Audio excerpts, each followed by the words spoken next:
ಅಧ್ಯಕ್ಷರೇ ಹೇಳಿ.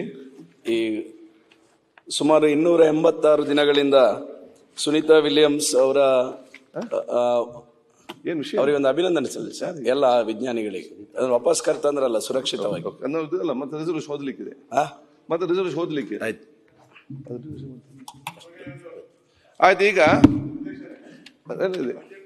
ಅದೇ ಯಾರೆಲ್ಲ ಫಸ್ಟ್ ಬಂದು ಪಟ್ಟಿದ್ದಾನೆ ಕೈಯಲ್ಲಿ ಮಂತ್ರಿಗಳಿಗೆ ಮತ್ತು ಎಲ್ಲ ಶಾಸಕರಿಗೆ ಬಹುಶಃ ತಾವು ಎಲ್ಲಿ ನಿಗದಿತ ಸಮಯಕ್ಕೆ ಸರಿಯಾಗಿ ತಾವು ಬಂದಿದ್ದೀರಿ.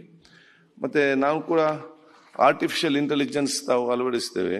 ಇದರಲ್ಲಿ ನಮಗೆ ಮಿನಿಟ್ ಟು ಮಿನಿಟ್ ಯಾವ MLA ಎಷ್ಟು ಹೊತ್ತು ಇದರ ಒಳಗಡೆ ಇದ್ದರು, ಎಷ್ಟು ದಿವಸ ಟೋಟಲ್ ರನ್ ಆಯ್ತು ಅಂತೇಳಿ ಪಟ್ಟಿದೆ. ಮತ್ತು ಇದು ರೆಡ್ ಮಾರ್ಕ್ ಹೊಂದಿದೆ. ರೆಡ್ ಮಾರ್ಕ್ ಸ್ಪೆಷಲ್, ಅದು ಮಿನಿಸ್ಟ್ರಿಗಳು ಎಷ್ಟು ಹೊತ್ತು ಒಳಗಡೆ ಇದ್ರು ಅಂತೇಳಿ, ಎಷ್ಟು ಸಮಯದಲ್ಲಿ ಇದ್ರು ಅಂತ ಅದು ಕೂಡ ರೆಕಾರ್ಡ್ ಆಗಿ ಪಟ್ಟಿದೆ. ಇದನ್ನು ಫ್ರೈಡೆ ಕಂಪ್ಲೀಟ್ ಆಗಿ ಡೀಟೇಲ್ಸ್ ಆಗಿ ನಾನು ಕೊಡ್ತೇನೆ. ಮತ್ತು ಸಂಬಂಧಪಟ್ಟ ಎರಡೂ ಪಾರ್ಟಿಯ ಮುಖ್ಯಸ್ಥರು ಕೂಡ ಕೊಡ್ತೇನೆ.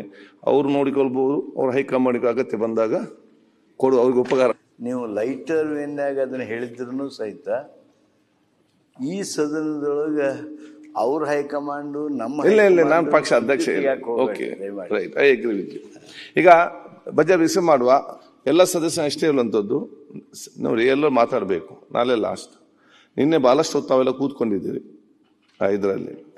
ಆದರೂ ಕೂಡ ಇವತ್ತು ನಾಳೆ ಕೊನೆಯ ದಿವಸ ಆದ ಕಾರಣ ಅಲ್ಲ, ಅದು ನಾಳೆ ಬಿಲ್ಲೆಲ್ಲ ಪ್ರೆಸೆಂಟ್ ಆಗ್ತದೆ. ಅದಕ್ಕಂತ ಅವೆಲ್ಲ ನಿಗದಿತ ಸಮಯಕ್ಕೆ 10-15 ನಿಮಿಷದಲ್ಲಿ ಮುಗಿಸೋ ಕೆಲಸ ಮಾಡಬೇಕು. ಮತ್ತು ಅದಕ್ಕಿಂತ ಹೆಚ್ಚಿನ ಜಾಸ್ತಿ ಯಾರಿಗೆ ಮಾತಾಡಬೇಕು, ನಿಮ್ಗೆ ಸಂಜೆ ಮತ್ತೆ ರಾತ್ರಿ ಅವಕಾಶ ಇದೆ 7 ಗಂಟೆ ನಂತರ. ಅವು ಎಷ್ಟೊತ್ತು ಬೇಕು ಮಾತಾಡುವಂಥ ಅವಕಾಶ ನಿಮ್ಮಲ್ಲಿ ಕೂಡ ಇಲ್ಲೇ. ನ್ಯೂಸ್ ಫಸ್ಟ್ ನಿರ್ಭೀತಿಯಿಂದ ನಿಮ್ಮ ಪರವಾಗಿ.